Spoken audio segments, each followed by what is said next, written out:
समन्ता चक्रवालेषु अत्रा गच्छन्तु देवता सद्धम्मं मुनिराजस्य सुनन्तु सग्गमोक्खदं धम्मश्रवण कालो अयं भदन्ता धम्मश्रवण कालो अयं भदन्ता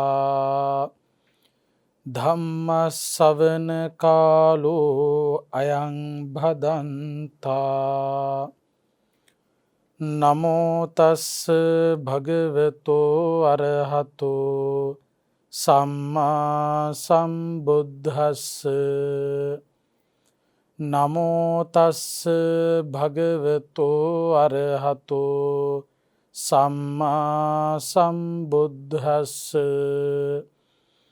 नमो तस्स भगवतो अरहतो सम्मा सम्बुद्धस्स अक्कोधस्स कुतो कोधो दन्तस्स समजीविनो सम्मदඤ්ඤා विमुक्तस्स उपसन्तस्स तादिनो तस्सेव तेन पापियो यो कुद्धं पटिकुज्झति कुद्धं අපටිකුජ්ජන්තෝ සංගාමං ජේති දුජ්ජයං උභින්නමත්තං චරති අත්තනෝච පරස්සච පරං සංකුපිතං ඤත්වා යෝ සතෝ උපසම්මති උභින්නන්ති කිච්ඡන්තං තං අත්තනෝච පරස්සච ජනාමඤ්ඤන්ති බාලෝති යේ ධම්මස්ස අකෝවිධා uppajjete සචේ කෝධෝ ආවජ්ජ කකචූපමං uppajjේචේ රසේ තණ්හා පුත්තමන්සූපමං සරා සචේ ධාවති චිත්තන්තේ කාමේසුච භවේසුච කිප්පං නිග්ගන්හ සතියා කිට්ඨාදං විය දුප්පසුන්තිං.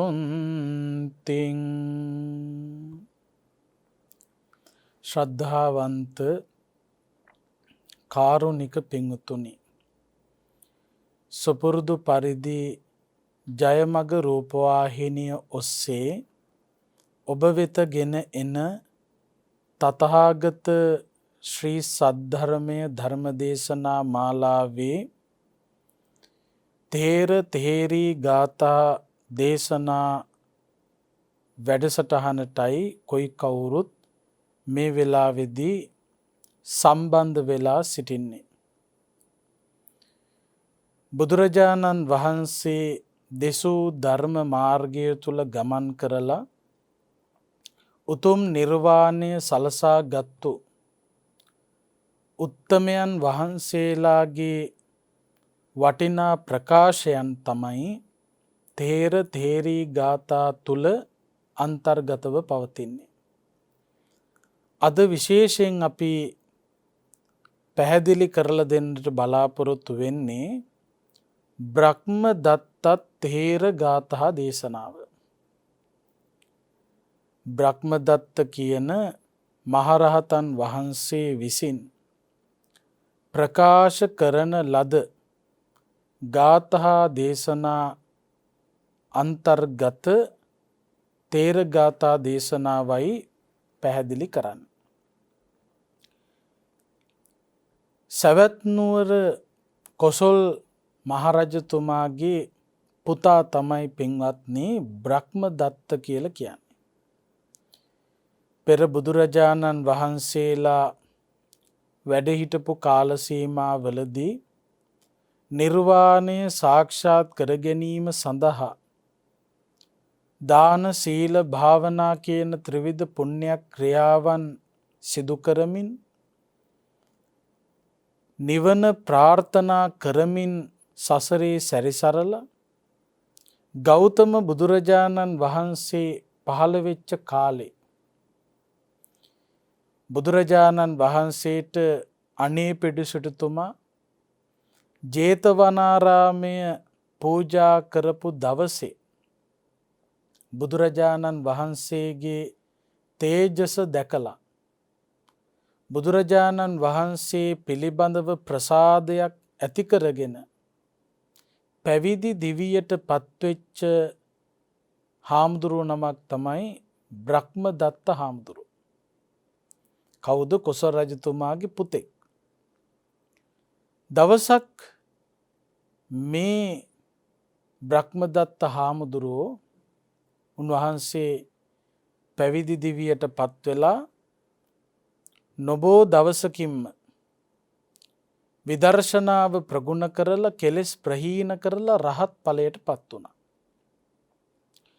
දවසක් මේ බ්‍රහ්මදත්ත රහතන් වහන්සේ පිණ්ඩපාතේ වඩිනකොට එක්තරා බමුණෙක් බොහෝම කේන්තියෙන් බ්‍රහ්මදත්ත හාමුදුරුවන්ට බැන්නා. බ්‍රහ්මදත්ත මහරහතන් වහන්සේ කිසිසේත්ම ගණන් ගන්නේ නැතුව ඉදිරියට වැඩියා. ආයෙත් සැරයක් පිටිපස්සෙන් ඇවිල්ලා දෙවෙනි වතාවත් බැන්නා. ඒත් බ්‍රහ්මදත්ත රහතන් වහන්සේ ගණන් ගත්තේ නැහැ. තමන් වහන්සේගේ ගමන පිටත් වුණා. ආයෙත් සැරයක් පිටිපස්සෙන් ඇවිල්ලා මේ බමුණ ආයෙත් බැන්නා. අවස්ථා තුනකදී මේ බ්‍රහ්මදත්ත මහරහතන් වහන්සේට මේ බමුණ බනිනවා. හැබැයි කොච්චර බැන්නත් බ්‍රහ්මදත්ත මහරහතන් වහන්සේ මේ බමුණා කෙරෙහි ප්‍රතිචාරයක් දක්වන්න ගියේ නැහැ. මොකද හේතුව බ්‍රහ්මදත්ත හාමුදුරුවෝ සියලු කෙලෙස් ප්‍රහීන කරලා රහත් වෙච්ච උතුමෙක්. හැබැයි ඒ බව බමුණ දන්නේ නැහැ. බමුණ මේ හාමුදුරුවෝ අවුස්සන්නම බැන බැන යනවා. කොච්චර බැන්නත් පුදුම ඉවසීමක් තියෙන නිසාම බමුණා ප්‍රධාන පිරිසක් ගිහිල්ලා මේ හාමුදුරුවෝ හම්බෙනවා. ඒ වෙලාවේ බ්‍රහ්මදත්ත මහරහතන් වහන්සේ කේන්තියෙන් බැනපු බමුණා ඇතුළු පිරිසට ප්‍රකාශ කළ වටිනා ගාථා කිහිපයක් තමයි අපි සජ්ජායනා කළේ. ඒ වෙලාවේදී බ්‍රහ්මදත්ත මහරහතන් වහන්සේ මේ කේන්ති ගත්ත බමුණට ප්‍රකාශ කරනවා අක්කෝ දස්ස කුතෝ කෝධෝ දන්තස්ස සමජීවිනෝ සම්මදඤ්ඤා විමුත්තස්ස උපසන්තස්ස තාදිනෝ. ශාන්ත ස්වභාවයට පත්වෙච්ච දමනය කරන ලද ඉඳුරන් සහිත ක්ලේශයන් විනාශ කළ ක්ලේශයන් ප්‍රහීන කළ උතුමෙක් අක්කෝ දස්ස කුතෝ කෝධෝ. එවැනි උතුමෙකුට කුමන නම් ක්‍රෝධයක්ද? මතක තියාගන්න පින්වත්නි, සියලු කෙලෙස් ප්‍රහීන කරපු රහතන් වහන්සේ නමක් කිසිසේත්ම අටලෝ දහම් ඉදිරියේ කම්පා වෙන්නේ නැහැ. කේන්තියක් තරහවක් උන්වහන්සේලාගේ හිතේ හටගන්නේ නැහැ.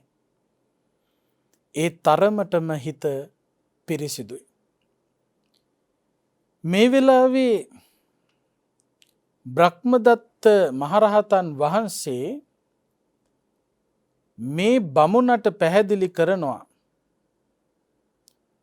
කේන්ති ගැනීමේ ආදීනව ගැන. ඒ වගේම කේන්ති ගත්ත කෙනෙක් ඉස්සරහා හැසිරෙන්න ඕන විදිය මේ පිළිබඳව බොහෝම ලස්සනට පැහැදිලි කළා. මේ පැහැදිලි කරපු කාරණා අහගෙන හිටපු බමුණට මේ හාමුදුරුවෝ ළඟ පැවිදි වෙන්න උවමනාව ඇති වුණා. අන්තිමේදී මොකද වුනේ? මේ බමුණ බ්‍රහ්මදත්ත මහරහතන් වහන්සේගේ අවවාද අනුශාසනා ලැබමින් පැවිදි වුණා. පැවිදි ජීවිතය ගත කළා. අන්නේ පැවිදි ජීවිතය ගත කරන බමුණට බ්‍රහ්මදත්ත මහරහතන් වහන්සේ මේ කේන්තියේ ආදීනව, කේන්තිය පාලනය කරන විදිය, ඒ වගේම කේන්ති ගත්ත කෙනෙක් ඉදිරියේ හැසිරෙන්න ඕන කොහොමද කියන එක පැහැදිලි කළා. මම දන්නවා අපේ සමාජයේ ජීවත් වන ඇත්තන්ටත් මේ කාරණා බොහෝම වටිනවා. කේන්ති ගැනීම නවත්ත ගන්න, කේන්ති ගත්ත කෙනෙක් ඉස්සරහා හැසිරෙන්න, ඒ වගේම කේන්තියේ ආදීනවය කල්පනා කරලා ක්‍රෝධය තරහව දුරු කරගන්න මේ දේශනාව ඔබට හේතු වේ. මේ වෙලාවේදී බ්‍රහ්මදත්ත මහරහතන් වහන්සේ ප්‍රකාශ කරනවා කේන්ති ගැනීමේ, ක්‍රෝධ කිරීමේ, වෛර කිරීමේ ආදීනවය දකින්න. කේන්ති ගත්තොත් Tamanට වෙන්නේ මොකක්ද? අන්න ඒ ගැන හොඳට කල්පනා කරන්න. දැන් අද ගොඩාක් දෙනෙකුට තියෙන ප්‍රශ්නේනේ කේන්ති යනවා, කේන්ති යනකොට අපි කේන්තිය පාලනය කරන්නේ කොහොමද? සමහරව ඇවිල්ලා අහනවා අනේ හාමුදුරුවනේ මට පුදුම කේන්තියක් යන්නේ, කොහොමද මේ කේන්තිය පාලනය කරන්නේ? විවිධ වචන වලින් කියනවා. තද වෙනවා කියනවා, නගිනවා කියනවා. මට හාමුදුරුවනේ පුදුම විදියට තද වෙන්නේ. මේ විදියට විවිධ වචන වලින් මේ කේන්තිය සමාජ මිනිසු හඳුන්වනවා. ඉතින් හැමෝම කල්පනා කරනවා මේකට විසඳුමක්. මතක තියාගන්න, ද්වේෂය, තරහව, පටිගය අපේ හිතවල තියෙන එක. පටිඝානුසය, තරහව නැමැති ක්ලේශය අපේ හිතවල අනුසය වශයෙන් තියෙනවා. එතකොට මේ ලෝකේ උපදිනකොටම අපිට ඕවා තිබුණා. තියෙන නිසාම තමයි සංසාර ගමන තුල අපි එක දිගට යන්නේ. හැබැයි මේ කේන්තිය නැමැති බීජය සාධක එකතු වෙන තරමටම පෝෂණය වෙනවා, ලොකු වෙනවා, වැඩෙනවා. ආන් එහෙම වුණාම ඒවා බරපතල විපාක ගෙන දෙන බරපතල කාරණා බවට පත් වෙනවා. එතකොට තමන්ගේ හිතේ තරහවක් ඇති වෙන්න පුළුවන්. කේන්තියක් ඇති වෙන්න පුළුවන්. කේන්තියක් ඇති වෙනකොට පින්වතුනි, කේන්ති ගැනීමේ ආදීනවය ගැන කල්පනා කරන්න. ක්‍රෝධයේ, වෛරයේ, තරහවේ ආදීනව පක්ෂය කල්පනා කරන්න. එක පැත්තකින් අපාය භය පච්ච වෙක්ඛනතා, සතර අපායේ උත්පත්තියට ප්‍රධාන හේතුවක්නේ පටිඝය, තරහව. එතකොට මේ තරහව මම පෝෂණය කිරීමෙන් මට සතර අපායේ උපතකට මුහුණ දෙන්න වෙන්න පුළුවන්. සතර අපායේ තිබෙන වේදනාකාරී ස්වභාවය ගැන මෙනෙහි කරන්න ඕන. දේවදූත සූත්‍රයේම කියවලා බලන්න. අපාය පිළිබඳව තොරතුරු සඳහන් වන තැන් ඒ විතරක් නෙවෙයි, තිරිසන්ගත අපාය, ප්‍රේත ලෝකෙ මේව ගැන හොඳට හොයලා බලන්න. කේන්ති ගත්ත මිනිස්සුන්ට මොකද වෙලා තියෙන්නේ කියලා. මම කේන්ති ගත්තොත් කේන්තිය පෝෂණය කළොත් මට සතර අපායේ ඉපදෙන්න වෙනවා. සතර අපායේ ඉපදෙන්න උනොත් මට මහ දුකක් කරගහන්න වෙනවා. මෙන්න ආදීනව. ඒ වගේම Tamanට වෙන්න පුළුවන් පාඩු. පින්වත්නි, මේ රටේ ලෝකේ බන්ධනාගාරවලට ගිහිල්ලා බන්ධනාගාර ගත වෙලා ඉන්න අය ගැන කල්පනා කරනකොට ඔවුන් බන්ධනාගාර ගත වෙන්න හේතු පිළිබඳව විමසනකොට හොඳටම පැහැදිලි වෙනවා සමහරු කේන්තිය පාලනය කරන්න බැරි කමට ඒ තත්ත්වවලට පත් වෙලා. කේන්තිය පාලනය කරන්න බැරි කමට. ක්ෂණික කෝපය, තරහව, මේක පාරට එන කේන්තිය රාගයට වඩා භයානකයි කියව බුදුහාමුදුරු කේන්තිය. ද්වේෂය, පටිඝය. ඇයි? රාගය ටිකෙන් ටික මතුවෙනවා උනාට ද්වේෂය එක පාරට මතුවෙන්න පුළුවන්. එක පාරටම ඇවිලෙන්න පුළුවන්. සමහරු මිනි මරන්න හිතලා නැහැ. එක පාරටම ආපු කේන්තිය නිසා මොකද කරලා තියෙන්නේ? මනුස්ස ඝාතන අකුසල කර්මය කරලා තියෙනවා. ඒවයි විපාකවලට මෙලොවදීම දඬුවම් විඳින්න වෙනවා. ජීවිතාන්තය දක්වා හිරේ යන්න වෙනවා. කේන්තිය මම පෝෂණය කළොත් මට වෙන්නේ බන්ධනාගාරගත වෙන්නයි. ඊළඟට කේන්ති ගියපු තැන මට වෙලා තියෙන අලාභ ගැන කල්පනා කරන්න. අපි හැම කෙනෙකුගේම ජීවිතේ අපි කේන්ති අරන් තියෙනවා. කේන්ති අරගත්තු නිසා Tamanට තිබිච්ච හොඳ රැකියාවක් Taman අහිමි කරගෙන ඇති. වටින බඩු මුට්ටු Taman නැති කරගෙන ඇති. වටින චරිත අහිමි කරගෙන ඇති කේන්තිය නිසා. කේන්ති ආපු ගමන් දෙපැත්ත කැපෙන වචන ටිකක් කියපු ගමන් අර හොඳ කෙනත් අත්හැරලා දාලා යනවා.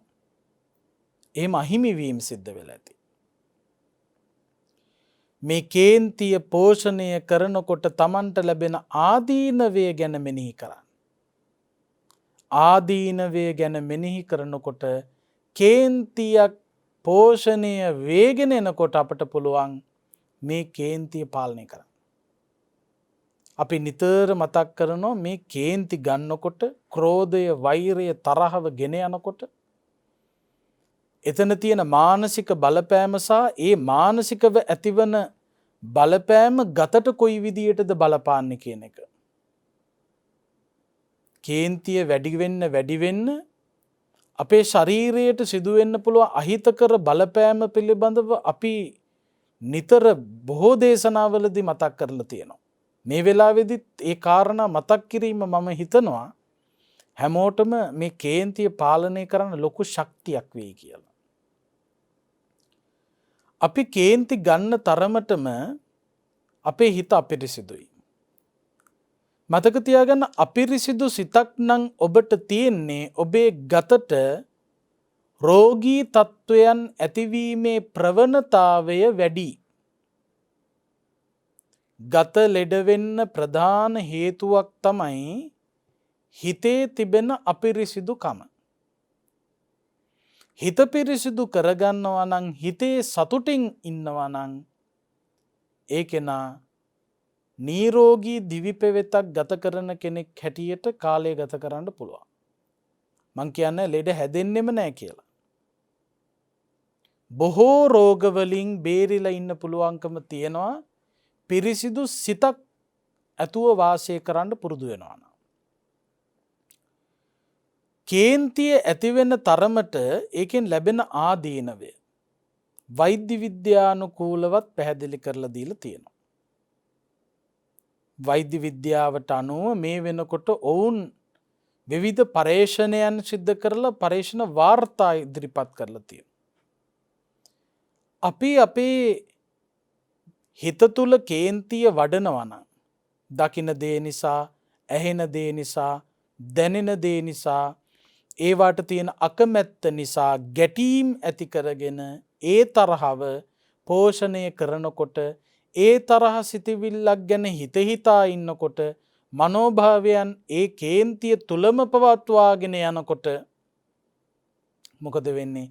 හිතට ඇතිවන කේන්තිය නිසා ශරීරයේ නිතර නිකුත් නොවිය යුතු හෝමෝන නිකුත් වෙන්න පටන් ගන්නවා.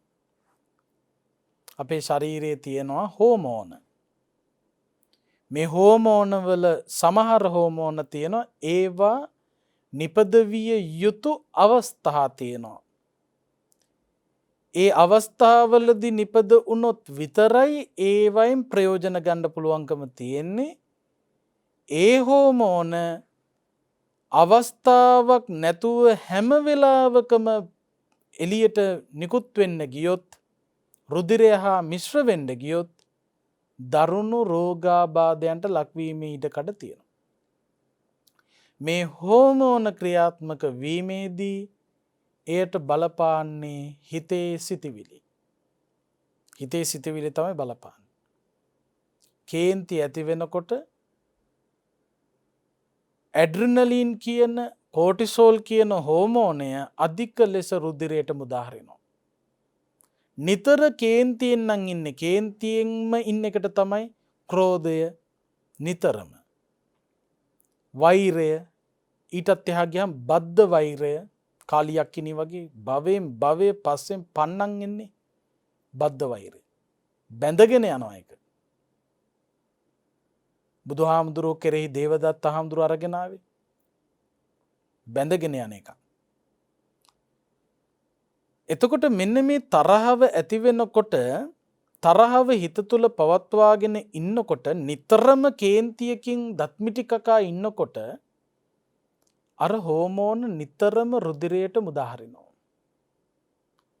ඒ හෝමෝන නිතරම ඕනවට වැඩිය ශරීරයට මුදා හරිනකොට වෙන්නේ අධික රුධිර පීඩනය, දියවැඩියාව, හෘදයාබාධ, ඒ වගේම විවිධ රෝගී තත්ත්වයන්, දරුණු රෝග ඇති වෙන්න පුළුවන්. කොච්චර බරපතලද කියනවා නම් පින්වත්නි, අධික කේන්තිය මරණය පවා ගෙන දෙන හැකියාවක් තියෙනවා. එල්ලිලා මැරෙන එකම නෙවෙයි, වහබීල මැරෙන එකම නෙවෙයි, කේන්තිය වැඩිකමට වෙන මොකුත් නොකර මැරෙන්න පුළුවන්. ඒ තරමටම බරපතලයි. ඒ තරමටම ශරීරයට අහිත කරයි. කේන්තිය වැඩි වෙනකොට මේ ශරීරයට දරා ගන්න අමාරු වෙනවා. එතකොට හෘදයාබාධ එන්න පුළුවන්. නොයෙක් රෝගී තත්ත්වයන් නැති වෙන්න පුළුවන්. අද හොයාගෙන තියෙන දේවල් මේ කියන්නේ. බුදුහාමුදුරු දේශනා කළා. කායිකව රෝගී වෙනවා, මානසිකව රෝගී වෙනවා. ඒවා විවිධ විදියට දැන් විද්‍යාත්මකව සොයලා දීලා තියෙනවා. ඒ නිසා කේන්ති ගන්න එපා. කේන්තියෙන් රාත්‍රී නින්දට යනවා නම් හොයාගන්න බැරි ලෙඩ හැදෙන්න ප්‍රධාන හේතුවක්. අද සමහරු නින්දට යන්නේ කේන්ති. කවදාකවත් කේන්ති ගත්තත් කමන්නේ කියමුකෝ. නිදියන්න යනකොට කේන්තියෙන් නිදියන්න එපා. අතිශයින් භයානකයි. ඒ නිසා තමයි ඉස්සර අම්මලා තාත්තලා අපට උගන්වලා තියෙනවා. නිදියනකොට ඉතිපිසෝ ගාථාව කියලා, මෛත්‍රී භාවනාව වඩලා නිදියන්න. ඇයි ඒ නිකන් කියපුවා නෙවෙයි. ඒව අද ගණන් ගන්නෙත් නැහැ. අද දෙමව්පියෝ දරුවන්ට කියලා දෙනවද කියලා මන් දන්නේ නැහැ. රාත්‍රී නින්දට යනකොට බුදුන් වැඳලා මෙත් පතුරවලා ඕන නින්දට යන්න. කේන්තිය නින්දට ගියොත් රෑ එළි වෙනකන් අර හෝමෝන ක්‍රියාත්මකයි. හොයාගන්න බැරි ලෙඩ හැදෙන්න ප්‍රධාන හේතුව.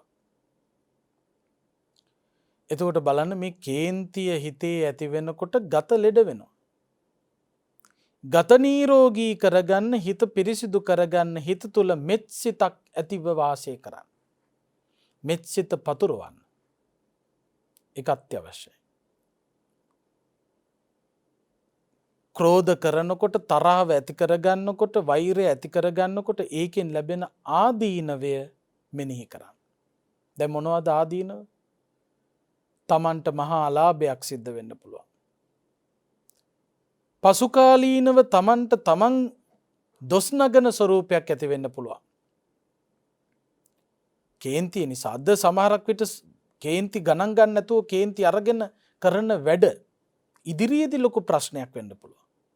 පෞගිය දවසක එක්තරා වයසක උපාසක මහත්තෙක් මාව හම්බෙන්න ආවා. ඇවිල්ලා අඬමින් අවුරුදු 79ක් විතර ඇති. අඬ කියනවා හාමුදුරුවනේ මට අද පුදුම පීඩනයක් දැනෙනවා. මම තරුණ කාලේ මගේ අම්මට තාත්තට බැනලා තියෙනවා ගහලා තියෙනවා. මට හාමුදුරුවනේ දැන් පුදුම පීඩනයක්. බලන්න පින්වත්නි තරුණ කාලේ ගණන් ගන්න නැතුව ඇති. වයසට ගිහිල්ලා අවුරුදු 79ක් 80ක් විතර ජීවිතේ සැඳෑ සමේ මරණය අභියස ඉන්නකොට බලන්න එදා තමන් කේන්තියෙන් ගත්ත ක්‍රියාමාර්ගය තරහෙන් අම්මා ඉස්සරහ තාත්තා ඉස්සරහ හැසිරිච්ච විදිය බලන්න තමන්ට දොස් නගන දවසක් බවට පත් වුණා. ඒකයි කිව්වේ අත්තානුවාද භය ඇති කරගන්න. මේ කේන්තියෙන් කරන වැඩේ නිසා මම දොස් නොගයිද? මට පසුතැවෙන්න වෙයිද?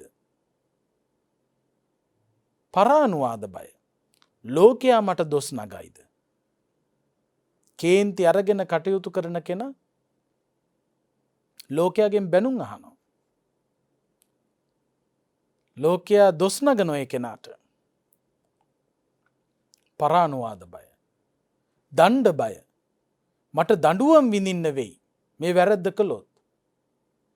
කේන්ති අරගෙන මම මේ මිනිස්සයාට ගැහුවොත් එහෙම නැත්නම් මේ මිනිස්සයව මැරුවොත් මට නීතියෙන් දඬුවම් විඳින්න වෙනවා. දුක්ගති බය. මම මේ අකුසල කර්මය කළොත් මම මේ කේන්තියට යටත් වෙලා වැඩ කරන්න ගියොත් මට දුගතිගාමී වෙලා දුක් විඳින්න සිද්ධ වෙනවා. ඒ වගේම මගේ ඇඟට හොඳ නැහැ. කේන්ති ගන්න එක මට හොඳ නැහැ. ලෙඩ වැඩි වෙන්න හේතුවක්. ඒ නිසා අන්න ආදීනවේ දැනගන්න. කේන්ති ගන්න එක නවත්ත ගන්න ඕන නම් පළවෙනියටම ආදීනවේ. ඔය ගන්න කේන්තියෙන් වෙන්නේ මොකද්ද? වෙලා තියෙන්නේ මොනවද? ජීවිතේ කේන්ති අරගෙන තියෙනවනේ. වෙලා තියෙන පාඩු ගොඩාක් තියෙනවනේ. අන්නේ වෙච්ච දේවල් තමන්ට අහිමි වෙච්ච දේවල් ඊළඟට තමන්ට පීඩනය ගෙනාපු දේවල් මෙන්න මේව ගැන හිතන්න. අන්න ක්‍රෝධයේ ආදීනව ගැන මෙනෙහි කරනකොට කේන්ති හිතට එනකොට මොකද කරන්න පුළුවන්? අපෝ මේ කේන්තිය මම වැඩිය යුතු එකක් නෙවෙයි, මේක පාලනය කළ යුතු එකක්. මේක වඩලා තමයි මම දුක් විඳේ. ඒ නිසා කේන්තියේ ස්වභාවය ආදීනවය දැනගත්තාම කේන්තියක් ඇති වෙනකොට ඒක පාලනය කරන්න. ඊළඟට කේන්ති ගත්ත කෙනෙක් ඉස්සරහා අපි කොහොමද හැසිරෙන්නේ? කේන්ති ගත්ත කෙනෙක් ඉස්සරහා හැසිරෙන්න කියලා අපිට බ්‍රහ්මදත්ත මහරහතන් වහන්සේ පැහැදිලි කරනවා. ඔබින්න මත්තං චරති අත්තනෝච පරස්සච පරං සංකුපිතං ඤත්වා යෝ සතෝ උපසම්මති. පරං සංකුපිතං ඤත්වා අනිත් කෙනා කිපිලා ඉන්නේ, කේන්ති අරගෙන ඉන්නේ, මෙයා දැන් ඉන්නේ ක්‍රෝධයෙන් තරහවෙන් කියලා දැනගෙන ඉවසීමෙන් ඉන්න. ඉවසීමෙන් හිටියාම ඒක තමන්ටත් කේන්ති අරගෙන ඉන්න කෙනාටත් දෙන්නටම යහපත පිණිස පවතිනවා. එක්කෙනෙක් කේන්තියෙන් කෑ ගහගෙන එනකොට ඒක අහලා තමනුත් කේන්ති ගන්න ගියොත් කේන්තියෙන් කේන්තිය නවත්ත ගන්න බෑ. ඒ ශබ්දයට එහා ගියපු ශබ්දයක් අනිත් එක්කෙනා පිට කරනවා. ඒ ශබ්දයට වඩා මෙයා ශබ්ද කරන්න පටන් ගන්නවා. කෑ ගහන එකට වඩා එක්කෙනෙක් ඊළඟට පහර දෙන්න පටන් ගන්නවා. පහර දෙනකොට එයාගේ වේගයට වඩා මෙයා වේගය වැඩි කරනවා. එතකොට මෙයාගේ වේගයට වඩා එයා වේගය වැඩි කරනවා. එයා වේගය වැඩි කරනකොට මෙයා ගහලා හරියන්නේ නැහැ කියලා පීයකින් අනින්න ඉඩ තියෙනවා. මෙන්න මෙහෙම දේවල් වෙන්නේ. එතකොට අනිත් කෙනා කේන්ති අරගෙන නම් ඉන්නේ, කුපිත වෙලා නම් ඉන්නේ, තරහක් ඇති කරගෙන නම් ඉන්නේ. අපි මොකද්ද කරන්න ඕන? මෙයා තරහ අරගෙන ඉන්නේ මෙයා මේ වෙලාවේ රෝගියෙක් හැටියට දකින්න. මානසික ව්‍යාධියකට පත් වෙලා ඉන්නේ කියලා හිතන්න. මොකද කේන්තිය කියන්නේ මානසික ව්‍යාධියක් එක පැත්තකින්. ආරූඪ ආවේශ ඔය ඔක්කොම ආවේග තමයි. හිතේ තියෙන කේන්ති. ඒ වගේ වෙලාවක ඒ කෙනාව සංසුන් කරන්න උත්සාහයක් දරනවා මිසක්කා ඒ කෙනාගේ කේන්තිය අවුස්සන දේවල් කියන්න එපා. ඒකට වෙලාව නෙවෙයි. නිහඬ වෙන්න. බුද්ධිමතා ඉවසනවා, මෝඩය ඇවිස්සෙනවා. ඇවිස්සෙන අඥානයේ ඉස්සරහා ඉවසීම කියන බුද්ධිමත් තීරණය ගන්නේ නැතුව ඇවිස්සෙන්න ගියොත් ඒ ඇවිස්සීමේ ප්‍රතිඵලය අතිශයින් භයානකයි. දැන් බලන්න අර බමුණා බ්‍රහ්මදත්ත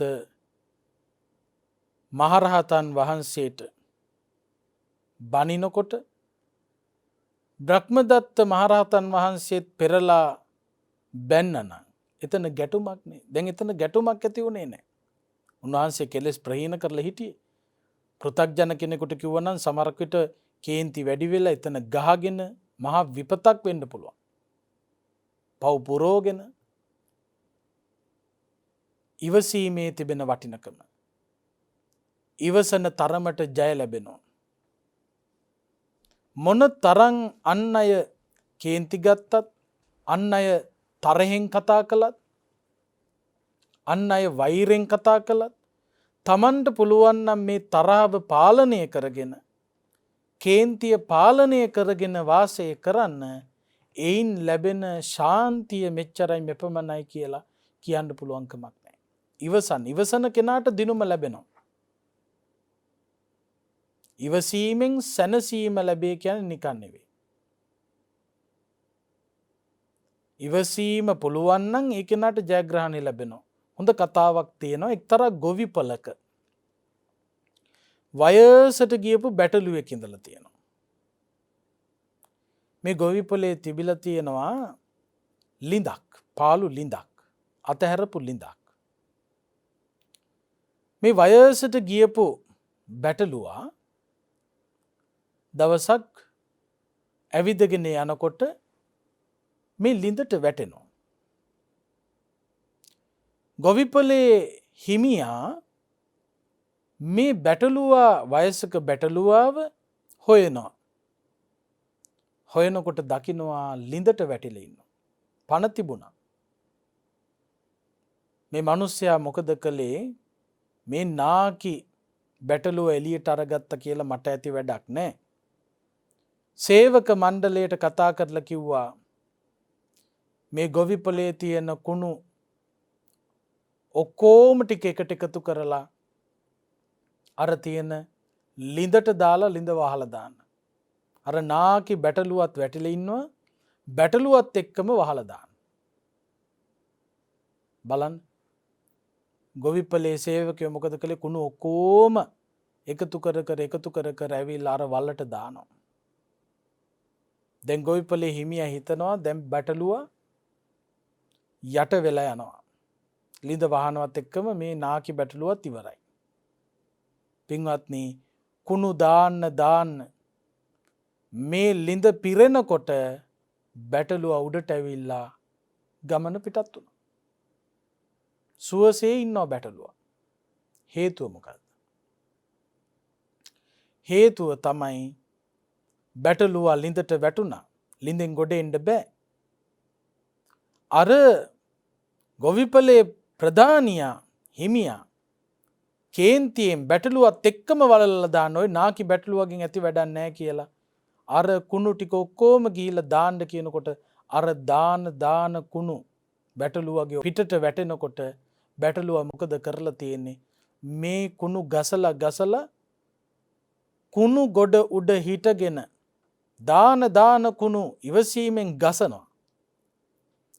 ගසලා කුණු පිරෙනකොට කුණුත් එක්ක මුඩට ආවා. උඩට ඇවිල්ලා ජීවිතේ බේරගත්තා. බලන්න. ඉවසීම තියෙනවා නම් ඒ කෙනාට ජයග්‍රහණය ලබා ගන්න පුළුවන්. කේන්තිය පෝෂණය කරන තරමට ජයග්‍රහණයක් ලබන්නට පුළුවන්කමක් නැහැ. පරාජය. වෛරයෙන් වෛරය කවදාකවත් සංසිඳෙන්නේ නැහැ. වෛරයෙන් අවෛරයයි සංසිඳෙන්නේ. එකට එක කිරීමෙන් කවදාකවත් සටනක් අවසන් වෙන්නේ නැහැ. ඒ නිසා අපි කේන්තිය පාලනය කරන්න උනන්දු වෙන්න ඕන. අර බමුණා බ්‍රහ්මදත්ත මහරහතන් වහන්සේ ළඟ පැවිදි වුණා. පැවිදි වුණාට පස්සේ බ්‍රහ්මදත්ත මහරහතන් වහන්සේ මේ හාමුදුරුවන්ට උගන්වනවා. කේන්තිය පාලනය කරන්න බුදුහාමුදුරු දේශනා කරපු කකචූපම අවවාදයේ මෙනෙහි කරන්න. ඉවසීමේ තිබෙන වටිනකම මෙනෙහි කරන්න. කන්ති පරමන් තපෝ තිතික්ඛා ඉවසීම තියෙන්න ඕන. ඒක තමයි උතුම්ම තපස. ඉවසීම නැත්තම් මේ ජීවිතේ ගෙවන්න ලේසි නෑ. පාරට බැස්සාම කොච්චර ඉවසීමක් තියෙන්න ඕනද? මිනිස්සු බනින විදියට සමහරක් විට පැටලෙන්න ගියොත් Tamange එදිනෙදා වැඩ ටික කරගන්න බෑ. බලන්න සමහර මිනිස්සු පාරේ පොඩ්ඩක් වැරදුනාම වාහනෙන් බෑලා ගිහිල්ලා බෙල්ලෙන් අල්ලගෙන කෑ ගහනවා. කොච්චර වෙලාවක් ඒකට වෙන් කරනවද? සමාව දෙන්න පුළුවන් වෙන්න ඕන. ඉවසීම තියාගන්න ඕන. තරහව ක්‍රෝධය පාලනය කරන්න ඕන. එහෙම පාලනය කරන තරමට සැනසීම තියෙනවා. නැත්තම් කේන්ති අරගන්නවා. කේන්ති අරගෙන නොකළ යුතු දෙයක් කරනවා. අන්තිමේදී කරපු දේ ගැන පසුතැවි දුක් වෙනවා. ඒ නිසා ඉවසීම පුරුදු කරන්න. ඉවසීම ප්‍රගුණ කරන තරමටම අපිට සැනසෙන්න පුළුවන්. අධික ලෙස තරහවක් තියෙනවා නම්, වෛරයක් තියෙනවා නම්, ඒ වෛරය සංසිඳවා ගැනීම පිණිස, ඒ තරහව සංසිඳවා ගැනීම පිණිස අපට තියෙන හොඳම ඖෂධය තමයි මෛත්‍රී භාවනාව ප්‍රගුණ කිරීම. මේ පටිගය නැත්නම් ව්‍යාපාදය දුරු කරගන්න. මේක නිවන වහලා දාන භයානක ක්ලේශයක්. ප්‍රඥාව මොට්ට කරන, ප්‍රඥාව දුර්වල කරන ක්ලේශයක්. කේන්තිය වැඩෙනකොට ප්‍රඥාව දුර්වල වෙනවා. ඒකනේ කේන්ති ගියපු අය ඉදිරි ඉන්නකොට බොහොම ප්‍රවේශම් වෙන්න ඕන. ප්‍රඥාවක් නැහැ. ඒ වගේ අය ඉස්සරහා අපි ඉවසන්න පුරුදු වෙන්න ඕන. ප්‍රඥාව නැති තැන කේන්තිය වැඩි. කේන්තිය වැඩි තැන ප්‍රඥාව අඩුයි. ඒ නිසා තමයි ඊළඟට මෝඩයි. දැන් අපි ගමු ඔය උද්ඝෝෂණයක් ගත්තොත්. ඒ උද්ඝෝෂණයකදී තමන්ගේ හිතේ තියෙන ආවේගය ප්‍රකාශ කිරීමක් නෙවෙන්නේ. තමන්ට තියෙන අසාධාරණයක් ගැන හෝ වේවා මොකක් හරි ආවේගයක් පිට කිරීමක් තමයි උද්ඝෝෂණයක් කියන්නේ. අතමිට මොලවගෙන පෙන්නගෙන යනවා කියන්නේ ආවේගයක්. එතකොට බොහෝ පිරිසක් ආවේගශීලී. බලන්න බුදුහාමුදුරුවෝ දේශනා කළා. ඒ වගේ පිරිසක් එකට එකතු වෙන තැන ඔබ මෝඩ වෙන්න පුළුවන්. තනියම ඉන්නකොට බුද්ධිමත් කෙනා පිරිසක් එකට එකතු වන තැන මහ මෝඩ ගති මතු කරගත්ත කෙනෙක් වෙනවා. අර වගේ මහා පිරිසක් එකට එකතු වෙලා අපි හිතමු උද්ඝෝෂණයක් කියලා. පින්වත්නි ඔය අතරේ එක්කෙනෙක් එළියෙන් ආපු කෙනෙක් හරි ගලක් අරන් ගැහුවොත් මොකක් වෙයිද? ඔක්කොම ගල් ගහන්න පටන් ගන්නවා. ඒ ඉන්න පිරිස කවදාකවත් හිතන්නේ නැහැ, හොයන්නේ නැහැ කවුද ගල ගැහුවේ? ඇයි ගලක් ගැහුවේ? මොකටද ගලක් ගහන්නේ? ඒ මොකක්වත් හොයන්නේ කොහෙන් හරි දෙයක් සිද්ධ වුණොත් ඇවිස්සෙනවා. මහා ගින්නක් දක්වා එය වැඩෙනවා. එහෙම තමයි මේ කේන්ති කියන ඒවා වැඩෙන්නේ. එතකොට ප්‍රඥාව දුර්වල වෙනවා කේන්තිය වැඩි වෙච්ච ගමන්. කළ යුතු දේ මොනවද? නොකළ යුතු දේ මොකක්ද කියන එක වටහා ගන්න බැරි තරමටම ආබාධ සහිතයි. ඒ නිසා මේ කේන්තිය තම තමන්ට කේන්ති ඇති වෙන්න පුළුවන්. අසාමාන්‍ය විදියට කේන්ති ඇති වෙන්න පුළුවන්. කේන්ති ඇති වෙනවා නම් කොහොමද කේන්තිය පාලනය කරන්නේ? ආදීනවේ මෙනෙහි කරන්න. ඔය විවිධ උපක්‍රම තියෙන ඔය කොයි උපක්‍රමයටත් වඩා මේක තමයි සාර්ථක. මොකද්ද? ආවේගය නිසා සිදුවෙන්න පුළුවන් ආදීනවේ ගැන මෙනෙහි කරන්න. දැන් ඔය සමහරු කියනවා කේන්තියක් ආවහම ගැටයක් ලණුවක් අරගෙන ලොකු ගැටයක් දාලා ඒ ගැටේ ලියන්න. එතකොට කේන්තිය පාලනය කරන්න පුළුවන්.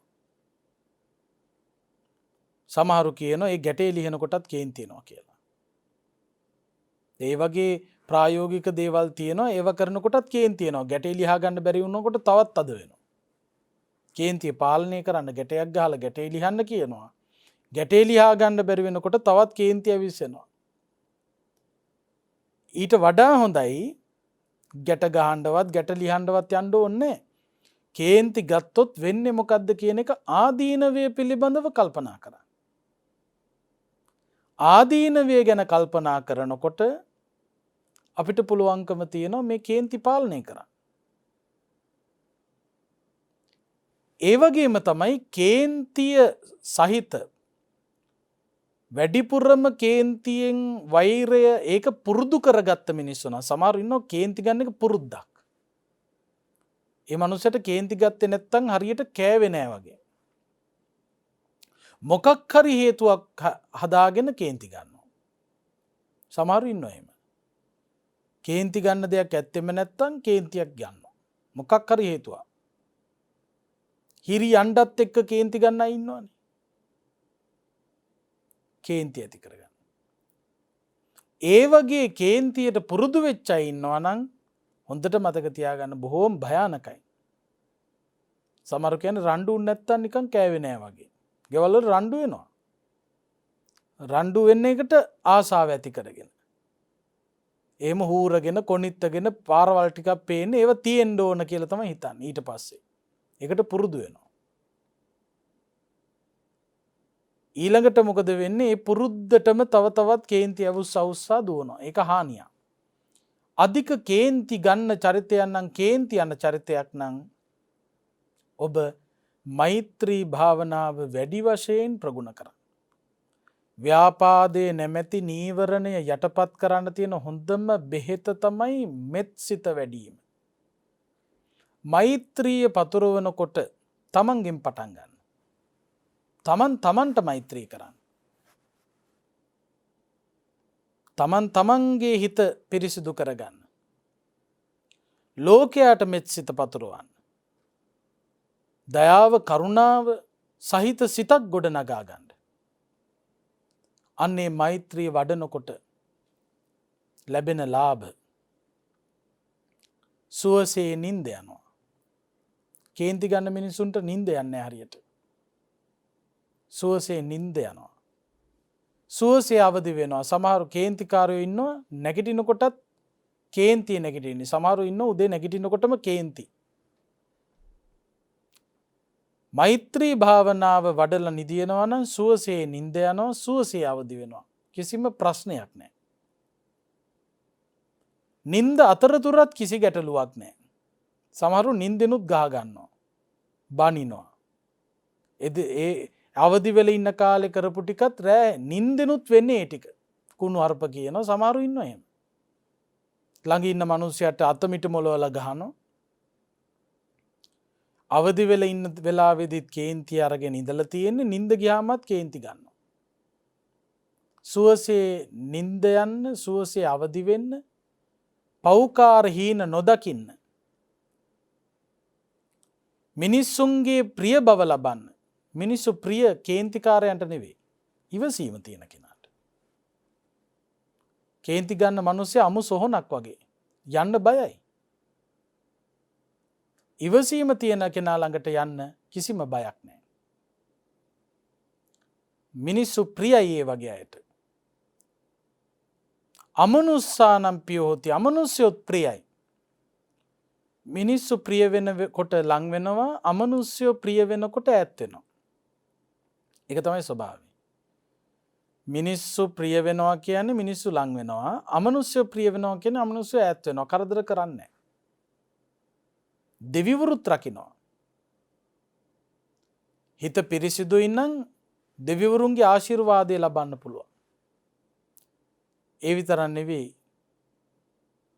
අවි ආයුධ වලින් වසවිස සත්තුන්ගෙන් හානි වෙන්නේ.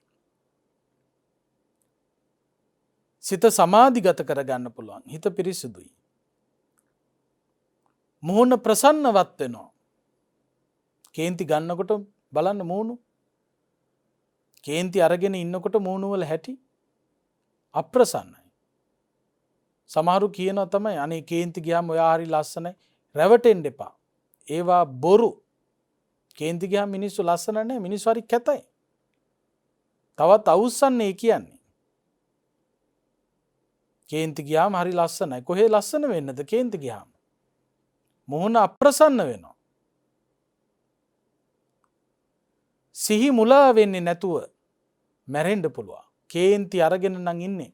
ඔය කේන්ති වැඩි වෙන අය මානසික රෝගීන් බවට පත්වීම ඉඩකඩ වැඩි. මැරෙන වෙලාවේදී සිහියක් නැහැ. සිහි විකල් වෙනවා. ඊට පස්සේ හරියට මෛත්‍රිය වඩනවා නම්, මෙත් සිතකින් ඉන්නවා නම්, ඒ කෙනාට සුගතිගාමි වෙන්න පුළුවන්. එනිසා මේ තරහව, ක්‍රෝධය, වෛරය, පලිගැනීම මේවා හිතින් අයින් කරන්න. ඉවසීම ප්‍රගුණ කරන්න. ඉවසීම ප්‍රගුණ කරලා කේන්තිය, තරහව යටපත් කරන වැඩපිළිවෙලෙහි ඉන්න. ඉවසන්න. බ්‍රහ්මදත්ත මහරහතන් වහන්සේ ඉවසීම ප්‍රගුණ කළ මහරහතන් වහන්සේ නමක්. උන්වහන්සේගේ චරිතයෙන් ගන්න තියෙන වටිනා ආදර්ශ ඉවසීම. ඉවසන්න.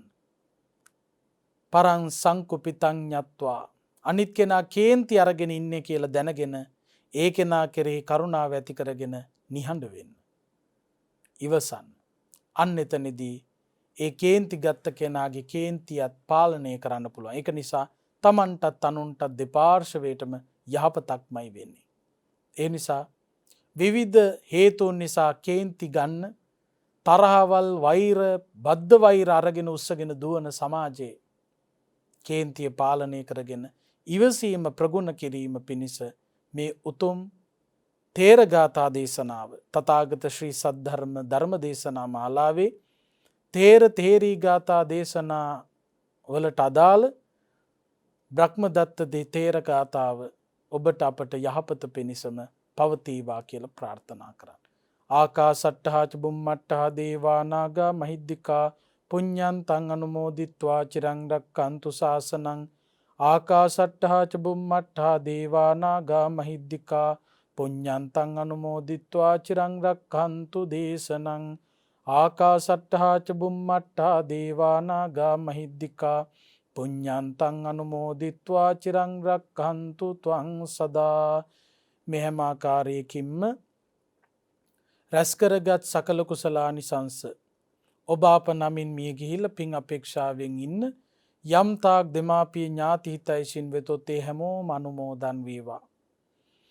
ඒ වගේම රට ජාතිය සම්බුද්ධ ශාසනය වෙනුවෙන් අභීතව කටයුතු කරලා අපවත් වී වදාළ මහා සංඝරුවන, ජාතික වීරයෝ, යුද බිමේදී මියගිය වීරෝදාර රණවිරුවෝ, සුනාමි වගේ ස්වභාවික විපත් නිසා, පාස්කු ඉරිදා ප්‍රහාරය වගේ ප්‍රහාර නිසා වසංගත රෝගී තත්ත්වය නිසා මියගිය යම්තාක් පිරිස් වෙතොත් ඒ හැමෝම මේ පින් අනුමෝදන් වේවා.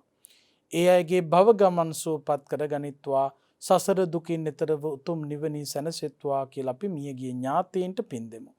ඉදම්මේ ඥාතීනං හෝතු සුඛිතා හොන්තු ඥාතයෝ. ඉදම්මේ ඥාතීනං හෝතු සුඛිතා හොන්තු ඥාතයෝ. ඉදම්මේ ඥාතීනං හෝතු සුඛිතා හොන්තු ඥාතයෝ. දෙවියෝ මේ පින් අනුමෝදන් වේවා. රට ජාතිය සම්බුද්ධ ශාසනයෙහින් රකීවා.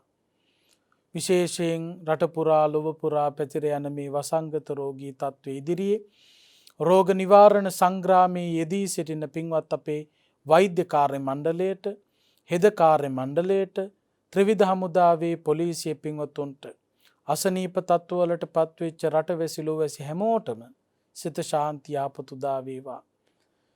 ඒ වගේම ධර්ම ශ්‍රවණය කළ ඔබ සියලු දෙනාටත් යහපත මුදා වේවා. බොහොම ඉක්මනින් මේ වසංගත තත්ත්වයන් දුරව ගිහිලා ලොවට යහපත උදා වේවා. දෙවියොත් පතන බෝධියකින් උතුම් නිවනින් සැනසෙත්වා කියලා දෙවියන්ටත් පින් දෙමු. ittavataචම් හේහි සම්භතම් පුඤ්ඤ සම්පදං සබ්බේ දේවානුමෝදන්තු සබ්බ සම්පත්ති සිද්ධියා. ittavataච අම්හෙහි සම්භතම් පුඤ්ඤ සම්පදං සබ්බේ දේවා අනුමෝදන්තු සබ්බ සම්පත්ති සිද්ධියා. ittavataච අම්හෙහි සම්භතම් පුඤ්ඤ සම්පදං සබ්බේ දේවා අනුමෝදන්තු සබ්බ සම්පත්ති සිද්ධියා. මෙසේ රැස් කරගත් සකල කුසලානිසංසයන්ගේ බලයෙන් කාටත් උතුම් ධර්මාවබෝධයම සිද්ධ කර ගැනීමට හේතු වේවා කියලා ප්‍රාර්ථනා කරන්න.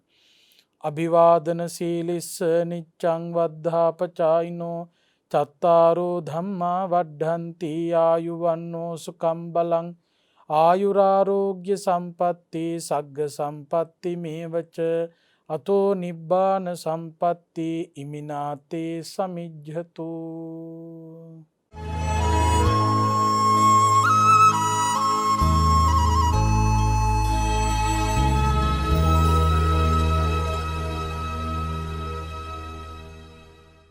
මෙවැනි වටිනා වැඩසටහන් නැරඹීමට ජයමග TV YouTube නාලිකාව සබස්ක්‍රයිබ් කර සීනුව ලකුණ ක්ලික් කරන්න.